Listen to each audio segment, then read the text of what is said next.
Hello students, welcome back to physics with Shubham sir. आज हम लोग इलेक्ट्रोस्टैटिक्स चैप्टर सीरीज़ में नया लेक्चर लेके आ गए हैं, दैट इज़ इलेक्ट्रोस्टैटिक्स और इलेक्ट्रिक चार्जेस एंड फील्ड 06।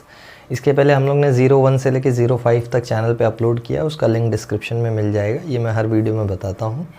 तो आज के जो वीडियो में हम लोग बात करने वाले हैं वो हम लोग पिछले वीडियो का कंटिन्यूएशन करेंगे। जैसे पिछले लेक्चर में हम लोग ने देखा कि इलेक्ट्रिक फ्लक्स क्या होता है, तो आज हम लोग इलेक्ट्रिक फ्लक्स एक चार्ज की वजह से निकालना सीखेंगे। और वो चार्ज की वजह से जो इलेक्ट्रिक फ्लक्स होता है वो फिज़िक्स में एक बहुत ही इंपॉर्टेंट लॉ से मिलता है, that is called as Gauss's law. तो आज का जो अपना टॉपिक है वो वही है गॉसेस लॉ इन इलेक्ट्रोस्टैटिक्स। ठीक है, ये अपना आज का टॉपिक है। हम गॉसेस लॉ को प्रूव भी करेंगे और इसका एक छोटा सा एप्लीकेशन भी देखेंगे कि कैसे गॉसेस लॉ अप्लाई होता है किसी पॉइंट चार्ज के लिए। तो गॉस लॉ है क्या, गॉस लॉ काम कैसे करता है, गॉस लॉ किन किन सिचुएशंस में काम करता है, ये सारा कुछ अपने को देखना है। उसके पहले थोड़ा सा फ्लक्स के बारे में तुमको बता देता हूँ मैं। जैसे लास्ट लेक्चर में हमने फ्लक्स के बारे में क्या पढ़ा, हमने फ्लक्स के बारे में देखा कि अगर कोई इलेक्ट्रिक फील्ड है और ये उसकी फील्ड लाइन्स है, ये फील्ड की, and if there is some area through which these field lines are passing perpendicular, मतलब ये ऐसे एरिया है और यहाँ से ऐसे फील्ड लाइंस पास हो रही हैं, ये इलेक्ट्रिक फील्ड वेक्टर हो गया और ये इसका एरिया हो गया। तो हम लोग ने लास्ट लेक्चर में एक कॉन्सेप्ट देखा एरिया वेक्टर का, एंड एरिया वेक्टर ऐसा वेक्टर होता है जो उस सरफेस के परपेंडिकुलर में एक नॉर्मल वेक्टर होता है। तो यहाँ से जो फ्लक्स का वैल्यू आता है वो होता है E vector dot A vector, या इसको आगे एक्सपांड किया तो ये होता है E A cos of theta, where theta is angle between electric field vector and area vector. तो यहाँ से क्लियरली दिखाई पड़ रहा है इलेक्ट्रिक फील्ड और एरिया वेक्टर दोनों सेम डायरेक्शन में है, मतलब एंगल 0 है। ठीक है, तो यहाँ cos 0 1 हो जाएगा, यानी फ्लक्स का वैल्यू आ जाएगा E इंटू ए। ये बेसिक आइडिया है कि ये फ्लक्स होता है। तो जब भी मैं फ्लक्स बोलूँगा ना, तुमको समझ में आना चाहिए मैं नंबर ऑफ़ फील्ड लाइंस का बात कर रहा हूँ। ठीक है, तो फ्लक्स का डेफिनेशन भी पिछले लेक्चर से अगर तुम चाहो तो रिकॉल कर सकते हो, वो लेक्चर मैं यहाँ पे पिन कर दे रहा हूँ, देख लेना। फ्लक्स का डेफिनेशन है number of field lines passing perpendicular to the given area. ठीक है, तो ये इतना रिवीजन एनफ होगा आज हम लोग जो करने वाले हैं उस टॉपिक के लिए। So I think we should start without any further due. Let's see, चलो पढ़ते हैं Gauss's law in electrostatics. Okay, मैं खाली नाम दे रहा हूँ गॉसेस लॉ। अभी थोड़ा गॉस के बारे में तुमको आइडिया ना हो तो मैं बता दूँ। Karl Frederick Gauss was a very very prominent figure in mathematics actually. उसने मैथ्स में बहुत काम किया है, एंड इनफैक्ट उसने जो लॉ भी दिया था, ये जो लॉ है, this is also a mathematical law which is helped to describe the physics of electric field. ठीक है, तो कार्ल फ्रेडरिक एक बड़ा मैथमेटिशियन था और उसने ये लॉ दिया था। तो अभी इसमें मत परेशान हो कि मैथमेटिशियन ने फिज़िक्स का लॉ कैसे दिया। फिज़िक्स के जो लॉज होते हैं ना वो डिराइव होते हैं मैथ्स से, तो that's the basic idea. Maths ही लगता है डिराइव करने के लिए। जैसे तुम बोलोगे फिज़िक्स न्यूटन ने दिया, जैसे स्टार्ट न्यूटन ने किया, बट न्यूटन तो मैथमेटिशियन नहीं था, तो तुमको शायद पता ना हो Newton was a very great mathematician. मतलब न्यूटन ने जो मैथ्स का बहुत बहुत ही बड़ा पार्ट है ना मैथ्स का, कैलकुलस, वो दिया है न्यूटन ने। तो Newton was a very big figure in mathematics as well. ठीक है, चलो इतना इंट्रोडक्शन एनफ होना चाहिए। अभी लॉ देख लेते हैं। What is the law? The law says that the net flux through a closed surface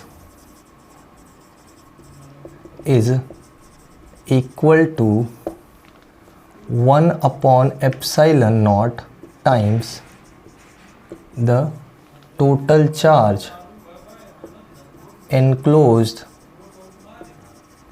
by that surface।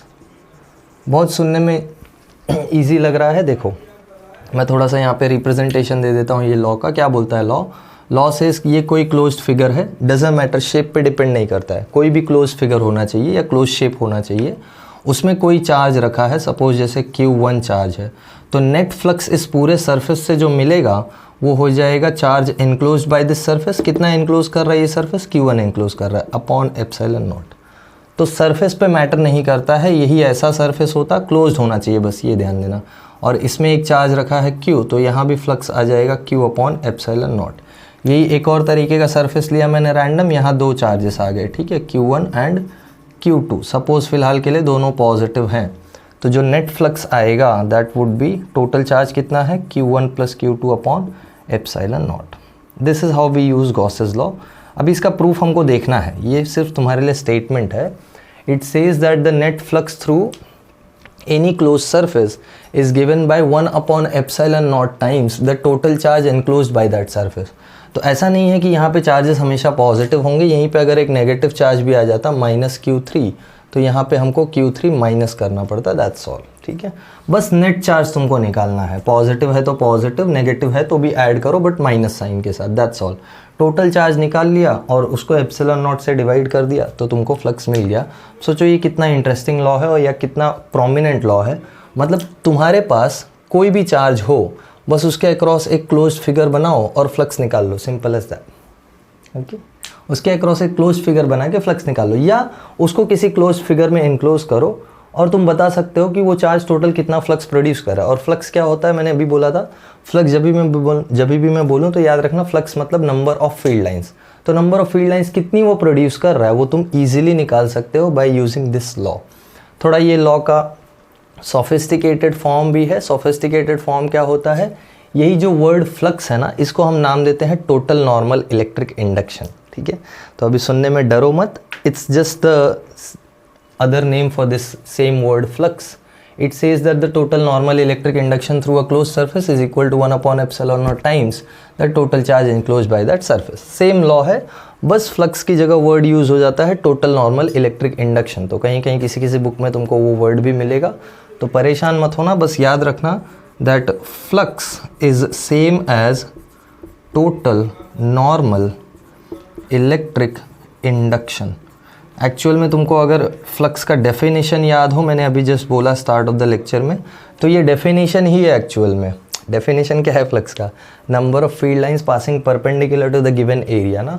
तो कौन सी field lines, electric field lines, तो electric field lines passing perpendicular to the given area, तो वही हो गया total normal electric induction, and that's the same term which is referred to as flux in electrostatics, ठीक है। I hope सबको idea समझ में आया होगा। अभी ये लॉ का एक ब्यूटी बताता हूँ, ब्यूटी मतलब या बोल सकते हो एक बहुत क्लेवर अप्रोच है जो ये लॉ का, वो क्या है, वो ये है कि अगर मेरे पास एक एनक्लोज सरफेस है, ये वाला केस ले लेते हैं, अगर मेरे पास एक एनक्लोज सरफेस है और बाहर उसके एक चार्ज है Q2, ठीक है, तो जो फ्लक्स मुझे निकालना है इस सरफेस के थ्रू, वो अभी भी Q1 बाई एप्सिलॉन नॉट से ही आ जाएगा अकॉर्डिंग टू गॉसेस लॉ। मुझे Q2 के बारे में कोई टेंशन लेने का ज़रूरत नहीं है। सी हाउ इंटरेस्टिंग ऑन और how useful this law is. मतलब बाहर कितने भी चार्जेस हों, यहाँ Q2 आ जाए, यहाँ Q3 आ जाए, यहाँ Q4 आ जाए, इट डजेंट मैटर। अगर मुझे इस सरफेस के थ्रू फ्लक्स निकालना है तो मुझे सिर्फ और सिर्फ उस चार्ज को देखना है जो इसके अंदर है, अकॉर्डिंग टू द डेफिनेशन। जो इसके अंदर चार्ज है वही मुझे फॉर्मूला में रख के डिवाइड बाय एप्सिलॉन नॉट करके फ्लक्स निकाल लेना है, irrespective of how many charges are there outside the surface. मतलब उसके बाहर कितने भी चार्जेस हों, कितने भी चार्जेस ना हो, it doesn't matter, just surface के अंदर कितने चार्जेस हैं वो देख लो, डिवाइड बाय एप्सिलॉन नॉट कर दो, तुमको फ्लक्स मिल गया। So see how interesting it is, okay. चलो ये नोट डाउन करो, थोड़ा इसका आइडिया लेके नोट डाउन करो, फिर हम लोग इसको प्रूव करते हैं। थोड़ा मैं एक स्टेटमेंट लिख देता हूँ इस लाइन के बारे में, और ये फ्लक्स तो तुमको समझ में आया ही होगा, ठीक है। तो मैं यहाँ इसका स्टेटमेंट लिखता हूँ मैथमेटिकल फॉर्म में। देखो कैसे इसको हम लोग स्टेट कर सकते हैं मैथमेटिकल फॉर्म में। यही मैंने जो बोला दैट नेट फ्लक्स, तो अगर कोई मेरे पास सरफेस है, यहाँ मैं एक केस लेके करता हूँ, कोई सरफेस है, इसमें चार्ज Q है, तो net flux phi net is equal to Q upon epsilon naught, ये डेफिनेशन के हिसाब से। अब इसी फ्लक्स को हमने पिछले लेक्चर में देखा था कि रिप्रेजेंट कर सकते हैं by closed integral E dot dA, और ये भी होगा Q अपॉन एप्सिलॉन नॉट के इक्वल। दिस इज टोटल, या you can say this is the complete form of Gauss's law in electrostatics. अब यहाँ इंटीग्रेशन वगैरह देख के थोड़ा डर लगता होगा, बट आई अंडरस्टैंड, इतना परेशान मत हो। जस्ट जो फ्लक्स का ओरिजिनल फार्मूला है ना, वही फ्लक्स की जगह पुट किया तो ये पूरा एक फॉर्म बन के आता है, और ये गॉसेस लॉ है, in electrostatics.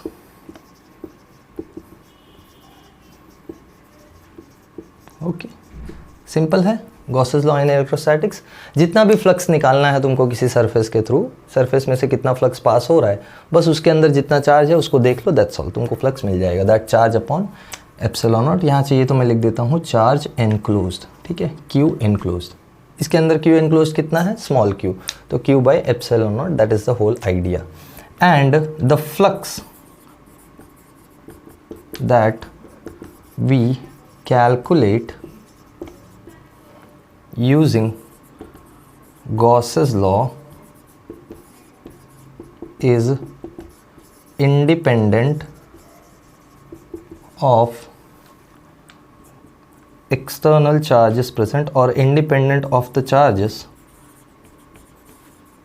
present outside the closed surface for which or through which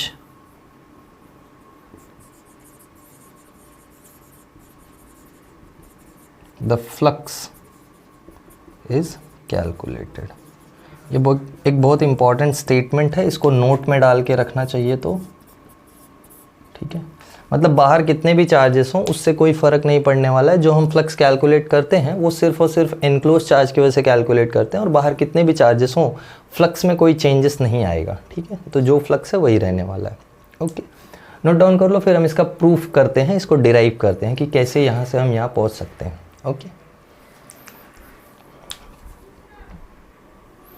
okay, I hope note down कर लिया है सबने। चलो इसका प्रूफ देखते हैं। और ये जो चीज़ मैंने यहाँ पे लिखा है ना, दिस स्टेटमेंट, कि जो फ्लक्स कैलकुलेट करते हैं वो बाहर के चार्जेस पे इंडिपेंडेंट होता है, इसका प्रूफ भी मैं तुमको दे दूंगा। एक बार हम गॉसेस लॉ का प्रूफ कर लें फिर, ठीक है, एक बार गॉसेस लॉ प्रूफ कर लेंगे, उसके बाद मैं तुमको बताता हूँ कि कैसे ये भी ट्रू होता है। So be with me, let's see the proof for Gauss's law. Okay,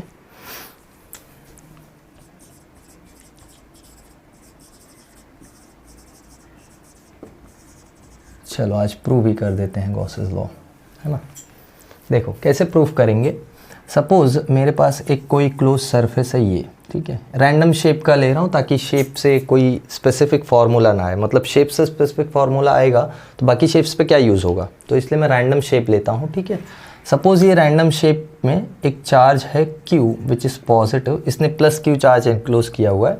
मुझे प्रूफ करना है कि टोटल फ्लक्स जो है वो Q अपॉन एप्सिलॉन नॉट है। चलो कैसे प्रूफ करेंगे, मुझे पता है फ्लक्स कैलकुलेट किया जा सकता है, flux is E dot D A, चाहे वैसे कैलकुलेट करूं या फिर अगर यहाँ पे इलेक्ट्रिक फील्ड वेरिएबल है तो integral E dot D A, कुछ तो करके प्रूफ कर ही सकते हैं। ठीक है, चलो देखते हैं।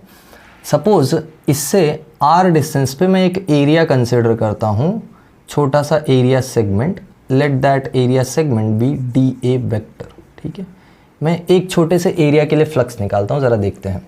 इस छोटे एरियाज का एरिया वेक्टर जो होगा वो आउटवर्ड नॉर्मल होगा, क्यों, क्योंकि ये एक 3D सरफेस है, तो 3D सरफेस का एरिया वेक्टर हमेशा उसके आउटवर्ड नॉर्मल ही होता है, ये मैंने लास्ट लेक्चर में बताया था तुमको। ठीक है, तो ये इसका एरिया वेक्टर हो गया डी ए वेक्टर, इसको चाहिए तो डी ए रखो, ये छोटा सा एरिया हमने सेलेक्ट किया। और ये पॉजिटिव चार्ज है तो पॉजिटिव चार्ज की इलेक्ट्रिक फील्ड भी इधर ही जा रही होगी, इज़ दैट करेक्ट। ये इलेक्ट्रिक फील्ड, ये एरिया वेक्टर। ठीक है, अब ये छोटा सा एरिया, इसको इमेजिन करो ऐसे, ये एक रैंडम शेप है, उस पर एक छोटा सा मैंने पार्ट लिया, तो वो चार्ज Q पे कुछ तो एंगल सबटेंड कर रहा होगा ना, वो एंगल ज़रा मैं देखूं तो ज़रा ध्यान से देखो, दिस इज़ दैट एंगल। यहाँ से इस पूरे एरिया के वजह से इस पॉइंट Q पे एक एंगल सबटेंड होता है, that I am telling you कितना है वो angle. Let's just talk about this angle. देखो ये जो एंगल है अपने को पता है ये एक 3D सरफेस है, या बेसिकली यू कैन से ये एक 3D एंगल होगा। कभी 3D एंगल देखा है, सॉलिड एंगल फर्स्ट चैप्टर में पढ़ा होगा सबने यूनिट्स एंड मेजरमेंट्स में। ये एक 3D एंगल है, let this 3D angle be D omega. ठीक है, ये डी ओमेगा का 3D एंगल सबटेंड करता है डी ए एरिया। तो सोचो ये D A area D omega का एंगल सबटेंड कर रहा है, तो मैं बहुत सारे डी एज लेते जाऊंगा तो टोटल मुझे जितना सॉलिड एंगल सबटेंड हो सकता है वो मिल जाएगा। और मुझे सॉलिड एंगल का लिमिट पता है from first chapter only. First chapter में हमने देखा है सॉलिड एंगल का लिमिट कितना होता है, मतलब मैक्सिमम सॉलिड एंगल कितना हो सकता है। तो मैं एक काम करूँगा, मैं पहले इस छोटे से एरिया DA के लिए फ्लक्स निकालता हूँ। मुझे पता है Q से R डिस्टेंस दूर, सपोज मैंने ये डिस्टेंस को R लिया है, तो Q से R डिस्टेंस दूर फील्ड कितनी होती है ये मुझे पता है। कैसे पता है? वी नो, और लेट्स जस्ट यूज ना, consider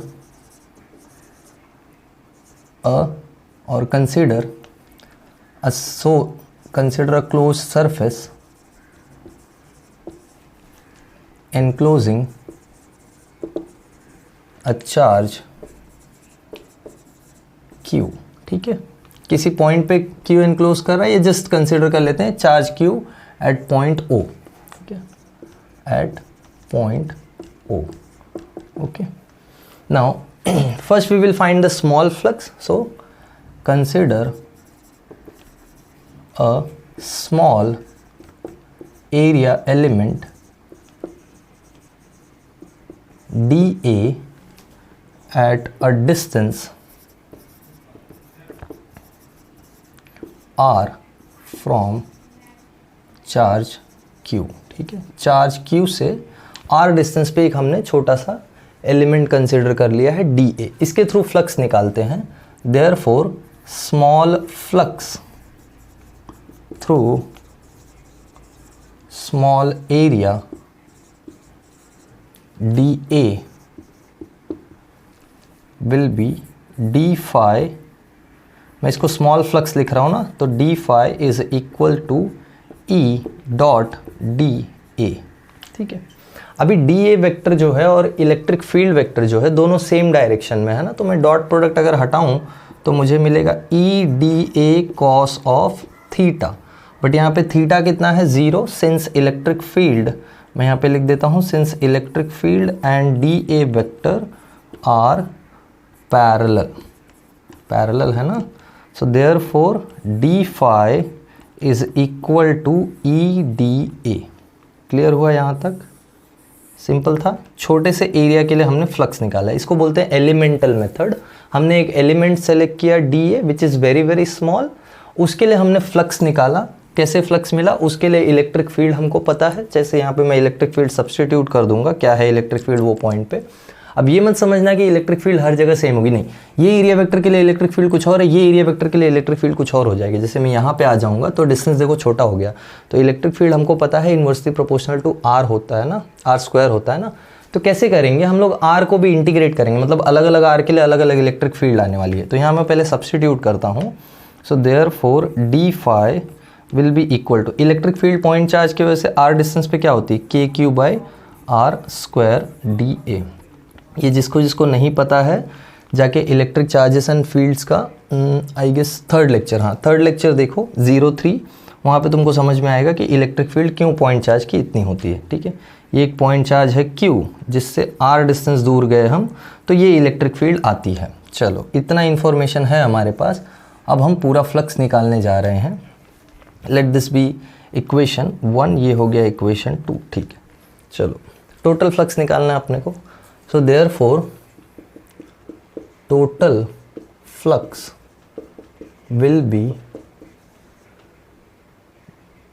phi is equal to integral d phi, right?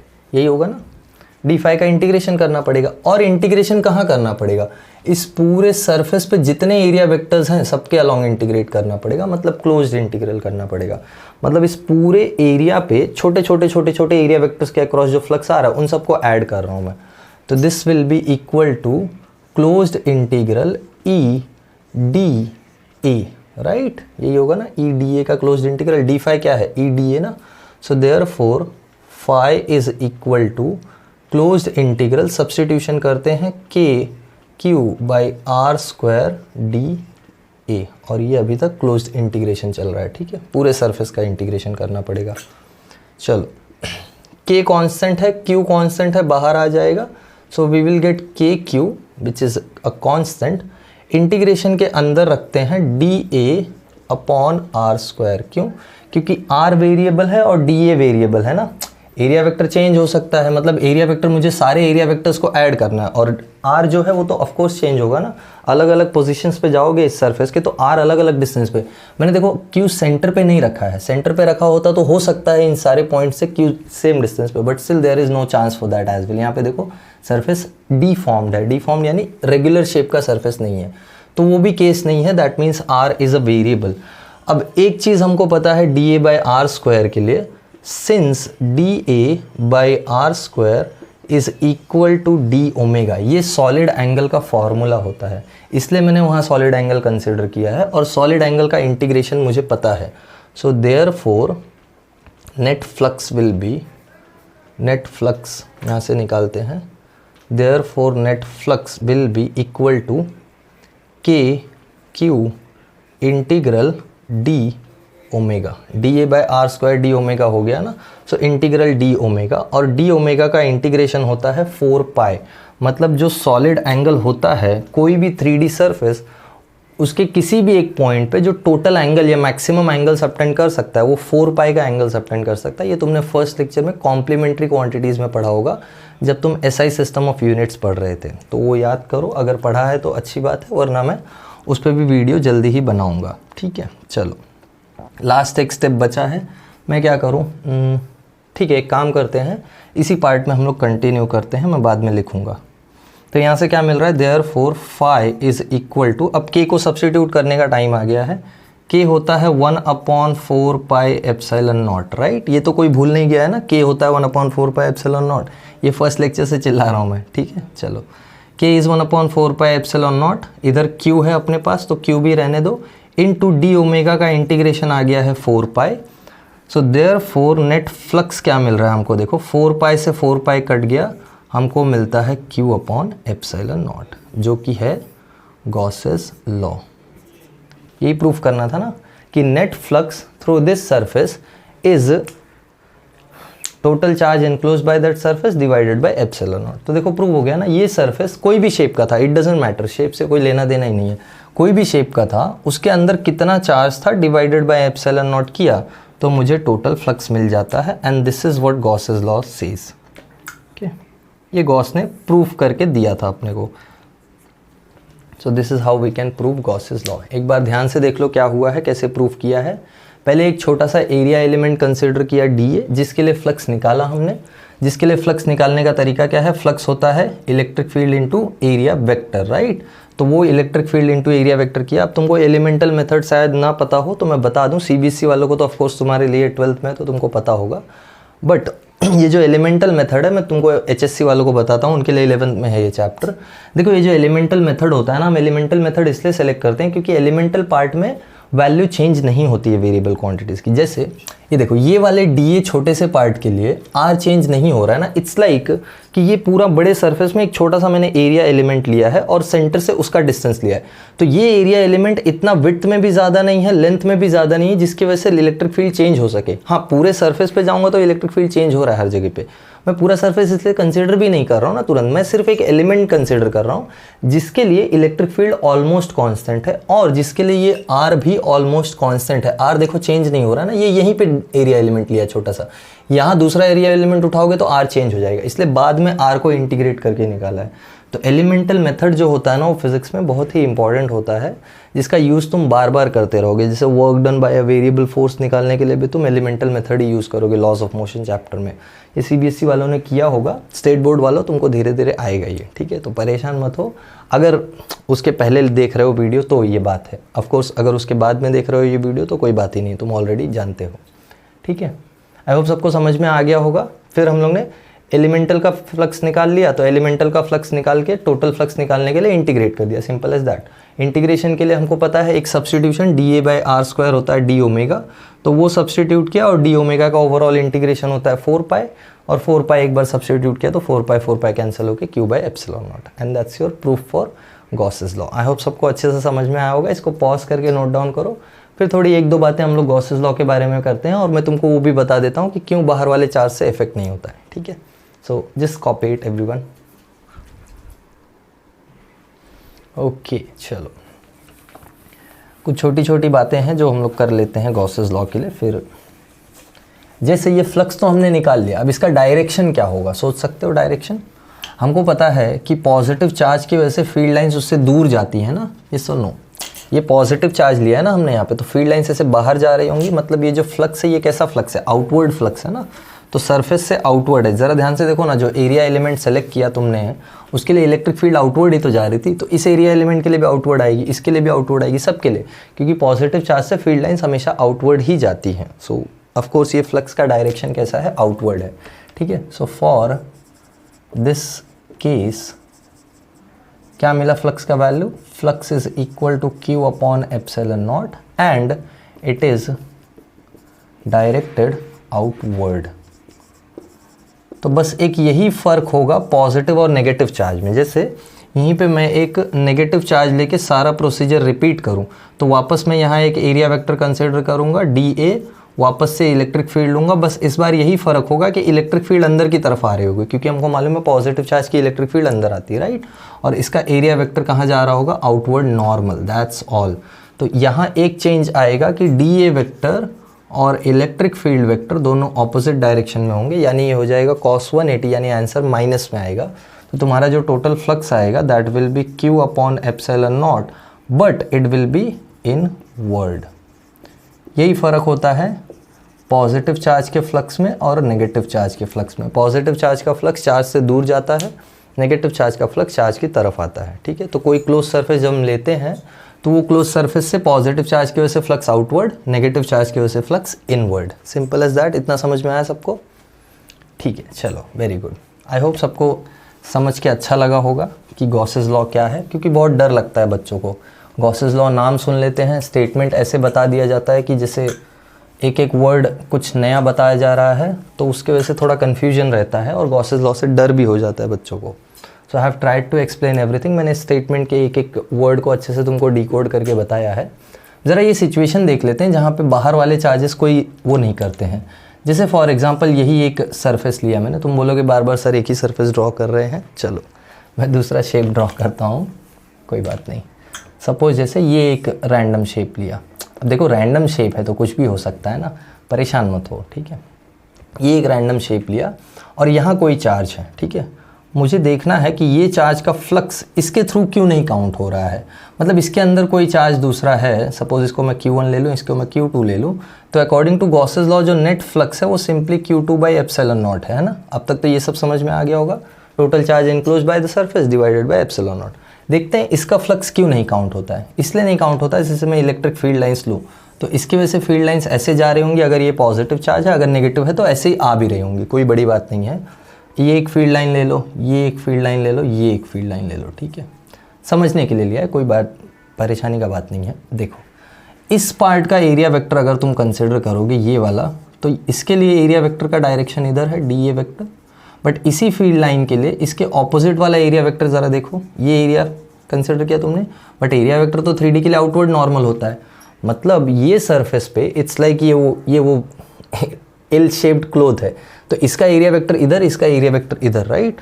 अब ज़रा ध्यान से देखो, यहाँ इलेक्ट्रिक फील्ड इधर जा रही है ऐसे, यहाँ इलेक्ट्रिक फील्ड इधर जा रही है ऐसे, और एरिया वेक्टर भी इधर ही जा रहा है। तो यहाँ जब तुम फ्लक्स निकालोगे तो ये इसको मैं फ्लक्स 1 बोल देता हूँ, इसको मैं फ्लक्स 2 बोल देता हूँ, ठीक है। फ्लक्स 1 की वैल्यू देखो क्या आएगी, फ्लक्स 1 की वैल्यू आ जाएगी E DA cos 180, isn't it.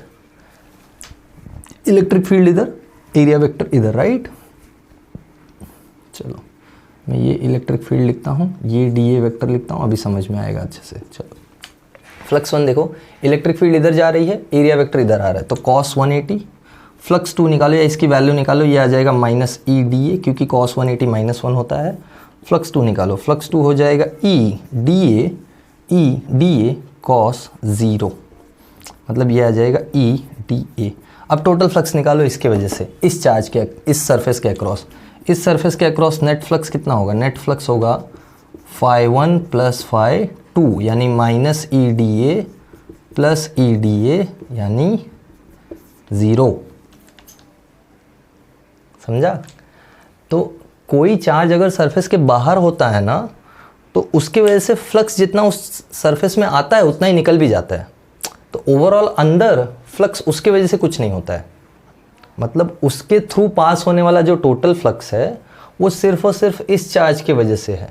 इसके अंदर जितना बाहर से फ्लक्स आ रहा है उतना ही बाहर चला भी जा रहा है, मतलब जितना एंटर करता है उतना एग्जिट करता है। ऐसा नहीं कि ये वाला जो चार्ज है ना, देखो इधर ये वाले जो चार्ज का जो फ्लक्स है वो सिर्फ और सिर्फ एग्जिट कर रहा है, एंटर नहीं कर रहा है। अपने को मालूम है फील्ड लाइंस क्लोज लूप नहीं बनाती ना इलेक्ट्रिक फील्ड लाइंस, तो ये इसकी जो फील्ड लाइंस है ये सिर्फ और सिर्फ एग्जिट कर रही हैं। तो ये फील्ड लाइंस काउंट होती हैं फ्लक्स में as compare to these field lines. ये फील्ड लाइंस एंटर करती हैं, एग्जिट करती हैं, तो जितना फ्लक्स अंदर आ रहा है उतना ही फ्लक्स बाहर भी जा रहा है। तो ओवरऑल फ्लक्स जीरो है, बट यहाँ पे ओवरऑल फ्लक्स जीरो ना होके सिर्फ और सिर्फ पॉजिटिव है, क्योंकि सारी फील्ड लाइंस बाहर जा रही हैं। या अगर नेगेटिव चार्ज होता तो सारी की सारी फील्ड लाइंस अंदर आ रही होती इस चार्ज की वजह से। तो एक चार्ज या जो भी चार्जेस इसके अंदर हैं उन चार्जेस की वजह से जो टोटल फ्लक्स होता है वही काउंट होता है, क्योंकि उन्हीं चार्जेस की वजह से जो फ्लक्स होता है वो एक ही पर्टिकुलर डायरेक्शन में होगा, ना कि दो डायरेक्शन में। जैसे यहाँ जितना फ्लक्स घुस रहा है उतना निकल जा रहा है, तो ज़ीरो हो गया ना, सिंपल एज दैट। तो ये एक इंपॉर्टेंट बात थी जो तुमको समझ के रखना है, इसीलिए बाहर के चार्जेस मैटर नहीं करते हैं। और ये तुम बार बार देखोगे, ये सेम चीज़ एम्पियर सर्किटल लॉ में भी पढ़ना है तुमको। जब तुम magnetic effect of electric current पढ़ोगे तो वहाँ देखोगे कि एम्पियर सर्किटल लॉ में भी कैसे ये सेम चीज़ अप्लाई होता है, कि बाहर की जो एंटिटीज़ हैं वो अंदर के क्लोज्ड एरिया को इफेक्ट नहीं करती हैं। ठीक है, चलो आई होप सबको समझ में आया होगा, इतना नोट डाउन किया है। ठीक है, बस इतना कुछ ज़्यादा है नहीं गॉसेस लॉ में अभी, बस अब इसके एप्लीकेशंस करने हैं हमको इसका यूज़ करना है। तो इसका यूज़ के लिए थोड़ा मैं तुमको एग्जांपल्स दे देता हूँ, ज़रा देखो। जैसे सपोज़ मेरे पास यही केस है, जैसे देखो इधर सपोज़ मेरे पास यही एक पॉइंट चार्ज है। थोड़ा मैं एक एग्जांपल दे दूँ। ये पॉइंट चार्ज एक क्यूब के अंदर एनक्लोज्ड है। ठीक है, एक क्यूब के अंदर एनक्लोज्ड है, मतलब अगर इस पॉइंट चार्ज को मैंने क्यूब के अंदर रखा तो भी जो फ्लक्स आएगा वो तुमको पता है कितना आ जाएगा, वो क्यू अपॉन एप्सिलॉन नॉट आ जाएगा। ठीक है, कोई प्रॉब्लम नहीं, जब तक ये पॉइंट चार्ज है तब तक कोई प्रॉब्लम नहीं। ये पॉइंट चार्ज को इधर रखो कोई प्रॉब्लम नहीं, हमेशा flux Q by epsilon not है। बट इमेजिन सपोज मेरे पास एक ऐसे रॉड आ जाए जिसके ऊपर चार्जेस हैं बहुत सारे, है ना। इस रॉड के थ्रू कैसे फ्लक्स निकाला जाएगा? यहाँ तो पॉइंट चार्ज नहीं है, तो पहली बात तो इसको इनक्लोज कौन करेगा? तो ठीक है, चलो इसको भी मैं सिमेट्रिकली इनक्लोज कर भी लूँ, चलो कोई प्रॉब्लम नहीं, इसको सिमेट्रिकली इनक्लोज हम लोग करेंगे। नेक्स्ट के लेक्चर में देखेंगे कि ऐसे सरफेसेस को कैसे हम सिमेट्रिकली इनक्लोज कर सकते हैं, या ऐसे चार्जेस को हम कैसे इनक्लोज कर सकते हैं। बट व्हाट अबाउट दिस, जैसे सपोज मेरे पास ये एक रैंडम शेप आ जाए और इस पूरे शेप पे चार्जेस हैं। देखो इस पूरे शेप पे चार्जेस हैं। अब ऐसा नहीं है कि इसके अंदर कोई चार्ज इनक्लोज है, नहीं, ये खुद एक चार्ज है, ये खुद एक चार्ज बॉडी है। इस पूरे चार्ज बॉडी की वजह से अगर मुझे फ्लक्स निकालना हो तो क्या करना पड़ेगा? तो गॉसेस लॉ कॉम्प्लिकेट हो जाएगा। तो गॉसेस लॉ से कैलकुलेशन जो होगा, हमको एक एक पर्टिकुलर पॉइंट चार्ज का कैलकुलेशन तो आता है, बट इतने सारे चार्जेस का कैसे कैलकुलेशन करेंगे? मतलब जब चार्ज डिस्ट्रीब्यूशन का सिस्टम आ जाता है, और यहाँ पे बेसिकली जब जहाँ पे भी डिस्क्रीट डिस्ट्रीब्यूशन होता है ना, तो वहाँ तो ईजी होता है गॉसेस लॉ। जैसे ही कंटिन्यूस डिस्ट्रीब्यूशन आता है ना, मतलब जैसे ये पूरा का पूरा पेन, अगर मैं इस पर चार्जेस बिछा दूँ, ये कंटिन्यूस चार्जेस बिछा दूँ, मतलब पूरे पेन को चार्ज कर दूँ, तो फ्लक्स निकालना थोड़ा सा डिफिकल्ट होगा as compare to this case. जैसे ये सब केस में पॉइंट चार्ज का फ्लक्स था, बट स्टिल निकल जाएगा, वो हम निकालेंगे भी। यहीं पे मैं एक पूरे इस बोर्ड को चार्ज कर दूँ, बहुत सारा चार्ज दे दूँ, तो भी फ्लक्स निकालना थोड़ा डिफिकल्ट होगा, बट निकल जाएगा। एक स्फीयर ले लूँ, उसको चार्ज कर दूँ, तो भी फ्लक्स निकालना डिफिकल्ट होगा, बट निकल जाएगा। बट मैं अब ऑड शेप लेने लगूँ, ऑड शेप के सर्फेसेस लेने लगूँ, नॉन कंडक्टिंग सर्फेसेस लेने लगूँ। जैसे फॉर एग्जांपल मैं ऐसा स्फीयर लूँ जो नॉन कंडक्टिंग है, तो उसमें चार्ज अंदर भी होगा, सेंटर के पास भी, सेंटर से बाहर आते आते चार्ज पूरा सरफेस में रहेगा, मतलब पूरे के पूरे ऑब्जेक्ट के वॉल्यूम में चार्ज डिस्ट्रीब्यूटेड है। अब वहाँ मुझे प्रॉब्लम आएगा, वहाँ ये सेम चीज़, ये सेम ट्रिक एप्लीकेबल नहीं होगा। तो ये सब बोलने का मतलब, ये सब बड़बड़ करने का एक स्टेटमेंट निकल के आ रहा है यहाँ से। देखो, गॉस लॉ और Gauss's law is always applicable but not useful। ये थॉट निकल के आ रहा था सामने, जो तुमको बताना ज़रूरी था। मतलब तुम गॉसेस लॉ को अप्लाई हर जगह कर सकते हो, बट यूज़फुल होगा कि नहीं ये गारंटी नहीं है। क्यों यूज़फुल नहीं है? क्योंकि कैलकुलेशंस इतने हेवी हो जाएंगे, कैलकुलेशंस इतना ट्रिकी हो जाएगा कि फंस जाओगे मैथ्स में। तो इतना डिटेल में मैथ्स नहीं करना है अपने को, और इतना डिटेल किसी ने किया भी नहीं, परेशान मत हो। लोगों ने गॉसेस लॉ का सॉल्यूशन निकाला कि जब इतना कॉम्प्लिकेट हो रहा है सिचुएशन तो कैसे फील्ड निकाला जाएगा, तो वो आगे तुम पढ़ोगे। बट फिलहाल इसी थॉट के साथ will stop with the lecture. I hope सबको समझ में आया होगा जो भी किया है लेक्चर में। इस लेक्चर से रिलेटेड कोई भी डाउट है तो please post it in comment box, बिंदास पोस्ट करो, मैं सॉल्व करने का ट्राई करूँगा जैसे भी हो सकता है, ठीक है। सो आई होप सबको सब कुछ समझ में आया है। Okay, bye everyone and thank you.